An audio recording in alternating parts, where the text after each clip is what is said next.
Менің атым Рахман, мен Алматы қаласында туылғанмын. Бүгін мен сіздерге өз туған жерім туралы айтып бергім келеді. Өйткені туған жер менің тағдырым. Мен туған жерім ерекше мекен. Мұнда табиғат тамаша. Жазда жасыл жайлау, қыста аппақ қар басқан дала. Бұл жерде мен алғаш мектеп табалдырығын аттадым. Достар таптым, арман пайда болды.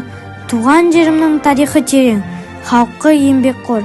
Әр көше, әр тау, әр бұлақтың бір сыры бар сияқты. Осындай қасиетті жерде дүниеге келгеніме мақтаймын. Туған жер алтын бесігім. Саған деген махаббатым, тауларын мен даланың көргенде жүрегім мақтаныш сезімін. Мен өз жерімді сүйемін. Болашақта туған өлкемді көркейтуге үлес қосамын. Өйткені мен өз туған жерімнің перзентімін.